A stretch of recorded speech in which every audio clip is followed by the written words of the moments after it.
Hi everyone, thank you for joining me again today.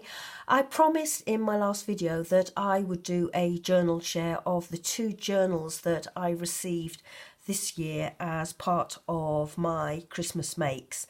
Very quickly, for those who've not seen the previous videos, let me explain.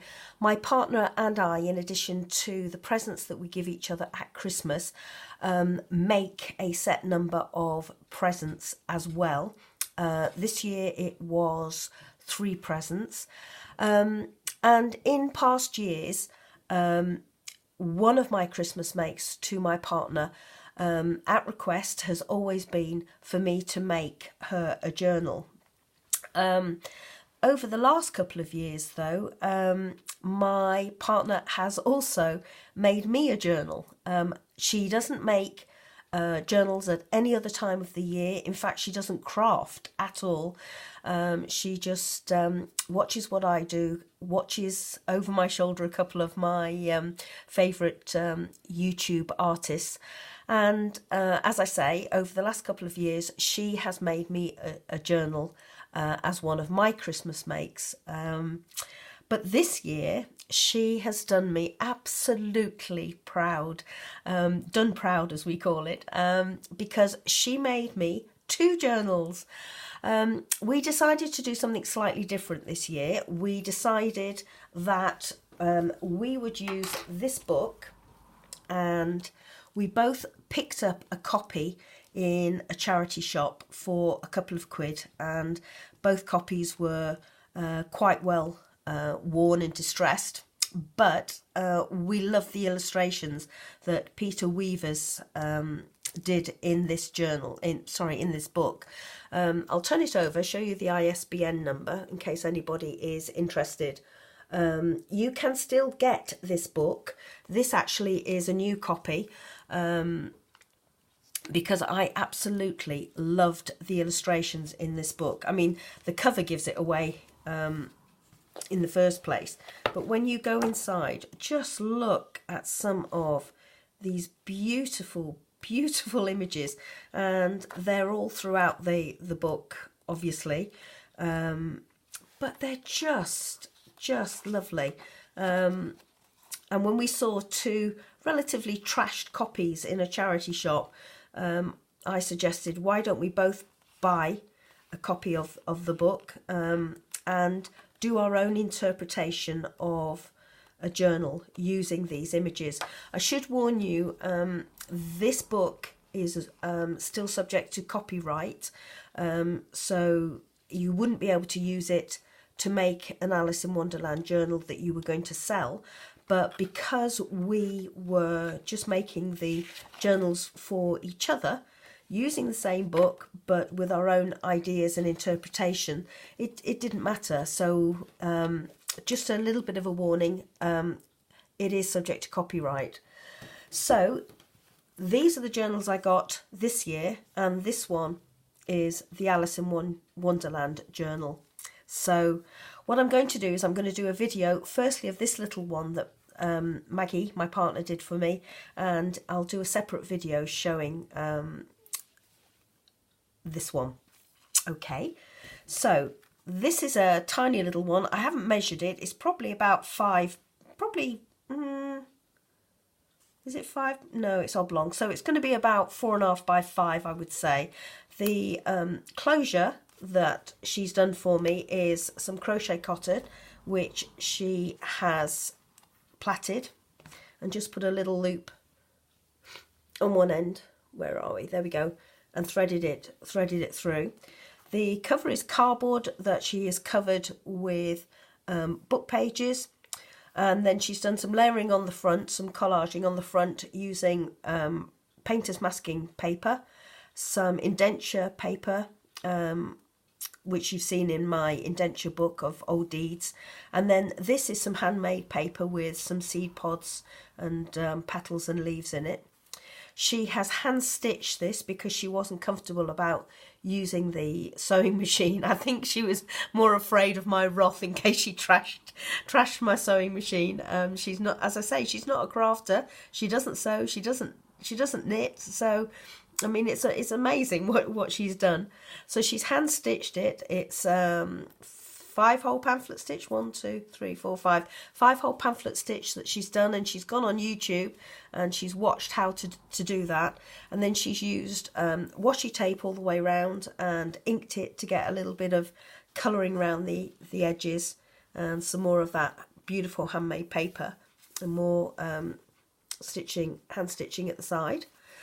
And I think she pieced together the spine. So there is, the cardboard for the spine. So there is a joint down there. So and some more hand stitching.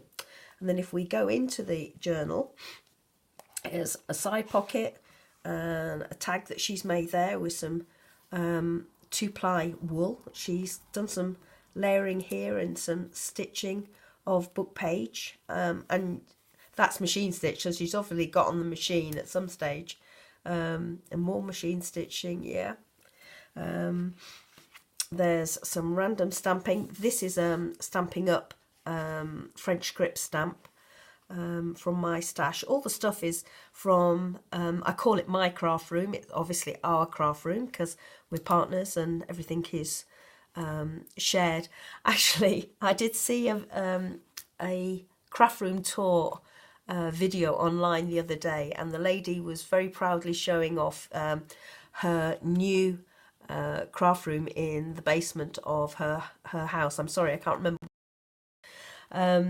But it was so funny because what she said was that her husband's son only go into her craft room by invitation only, and I just thought that was so funny. As lovely as it is that Maggie crafts, I'm always in a state of apoplexy when she goes in the craft room, because I'm a hoarder as well, and you know, when you have those lovely pieces of lace or fabrics or papers or whatever, and I'm suddenly thinking, oh no, she's going to whip that, she's going to use that. But I am learning to share. I am learning. It's very hard, but I am learning. But it is lovely that she joins me now and she crafts with me, certainly on these Christmas makes. As I say, she's not interested in doing it at any other time of the year. So this is a piece of handmade paper. This is another piece of handmade paper that came back from Nepal with us, and obviously that's a piece of Ranger paper. Then she's done some crackle stamping using a France Papillon crackle stamp, and then this is indenture paper that she has just cut into strips and put on the page, and I really quite like that. I think that's lovely. It makes an interesting feature.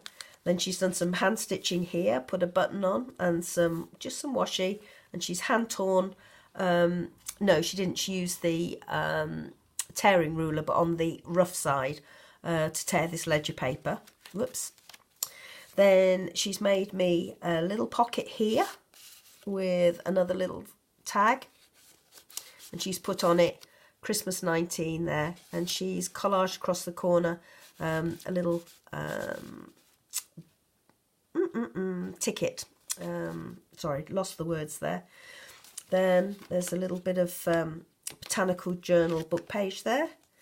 She's obviously gone into my offcuts of or rejects for coffee stained paper. If it comes out too dark, I don't like it, and I use it for backing paper or stuff like that. And this is one I've obviously done because it's way too dark, but she's stamped around the bottom. She's put a little bit of a tab there and inked around the edges. This is the paper that she used on the front. I probably would have had apoplexy had I known that she was going to use this, but actually it's lovely that she's included it in one of our journals. So look at that, look, it's lovely. But I've had it for ages, so it's good that she's used it. Some more stamping here. This is some more of the proper vellum indenture paper, and she's just adhered it at the top of the page, and it's just a flip over the page. Here is some of a birder pattern that I bought recently, and she's put some washi on it, a little bit of, she's punched a circle out there, put some buttons on it, and then she's backed it onto to some tea stain paper. This is that photo paper that I always use. This is some of the radio signalers paper that you've seen in previous journals of mine. More washi at the bottom. And another botanical book page. This is a stamp that I've got in my stash that I'd completely forgotten about, so she's reminded me about that. And then she's used one of my border edge punches, and I recently got rid of that on eBay, but I wish I hadn't now. She's created and stamped a couple of little tickets up here using the Rangers Tim Holtz ticket stamp. This is some vintage matte paper, and she's backed it onto some indenture paper. This is handmade paper but with petals in. Then she's created a little booklet here, and she's collaged on the front. And this is a little tag with a pocket that she's made. Another little ticket in a corner circle tuck there. And more indenture paper. And matte paper. More of that Stampin' Up script, French script stamped. I love the font on this. Look at this. Isn't it lovely? Wish I could write like that.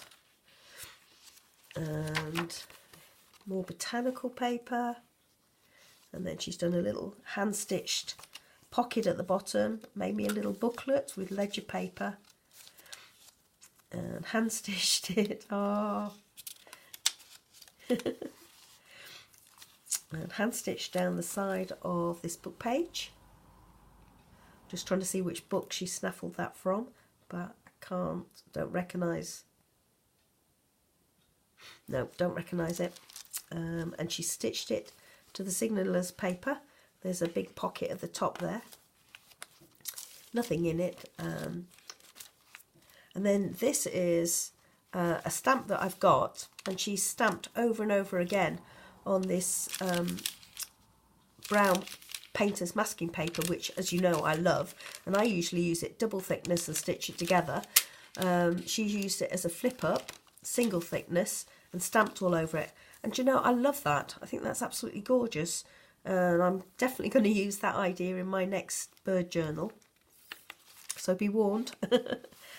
More of the bird pattern paper, some layering up here with some hand stitching, and then this is hand stamped, and then this was some text that was inside the photo album where this paper came from.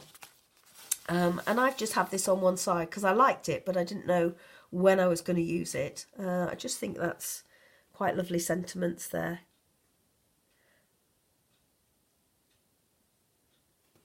But she's obviously decided that she wanted to put it in the journal, so she's machine stitched down the side as well. Another pocket using that lovely handmade paper. Little tag there that she's made, or a little journaling card. She's made a double pocket, and look at this for a tag. She's stamped round the edge, stitched down one side, and now look at this idea. I quite often do little pockets and tuck spots in my tags, but she's left one side open, completely open, but then she's done a little journaling card to go inside it. Whoops, off camera there, sorry. A little journaling card to go inside it. But instead of putting it completely in the pocket, what she did was she left one side out. Whoops, can't get it in there. One side out and one side in. And I'm making a complete hash of this. It's because it's a little trifold. There we go. And then it's just like that, very simple, with some very thin twine, Hessian twine that we've got in the stash. And we did have a challenge that we had to use this. Some of our Christmas makes have challenges in, so it might be an envelope or something. Like we were going to use the Alice in Wonderland book. This was also included, and it was, we went out to a foreign restaurant and they have these long pockets which they put the cutlery in and a napkin, and they brought them to the table like that. And Maggie set the challenge that we had to include it in our journal in some way or another. So what she's done is she's created a double double pocket with it. Obviously cut the bottom off, stuck it on the front to create a double pocket. So that was how she's used that. I've got another little pocket here with another little booklet made of some Ranger cardstock, and this is a flip out with more hand stamping, ledger paper, and she's created a little pocket at the side here, little tuck spot. And she's obviously has been playing on the sewing machine, because there's various places where she has stitched on the sewing machine. So it's very sneaky. I didn't know she was doing that. So, but wait till this was obviously done before she did the Alice journal, because that has got oodles of machine stitching in. So she's obviously been using this as her trial run. So this page has a little side pocket, and then the last little hand stamping and another little hand stitched pocket at the back. And actually I really like the hand stitching. She's done it all with thin, my finest crochet cotton, but I actually really like it. It looks very organic, and I struggle with being distressed and shabby chic, if you will, or messy. I'm all very much straight lines, and I have enough trouble just trying to stitch round a tag and do it messily. So, but look at this idea. We have these little price tags in our stash, or my stash. Get off, it's mine. Sorry, I'm being a kid. Just refreshing my my computer screen there. So I have these little price tickets in, and some of them they're white when I bought them, and some of them I coffee stained, and I use them when I want them, pick them out when I need them. And what she's done is she's tied some twine around it, and she's stitched it onto the tag, and I really like that idea. It's like, why didn't I think of that? So yeah, as I say, she's come up with some I think really novel and good ideas. And this how she stitched glued the washi tape round the outside edge, or round the edge of the cover, glued it and then stitched over the top, inked it. I really like that effect. So yeah, I was really bowled over when I saw this journal. Compared to her first journal, this is amazing. But just wait until you see what she's done with the Alice journal. It's lovely. It really is. So thank you so much, everybody, for letting me share this little one with you. And as I say, tomorrow I'll try and get a video done of this one and have it uploaded tomorrow so you can have a look. So thank you for indulging me and bearing with me, and have a lovely day, whatever you're doing. Hope you find time for some crafting or play in your craft room or studio, if you choose to call it that. Just enjoy yourselves. Have a lovely time. Take care, everyone. Love you dearly. Bye bye now.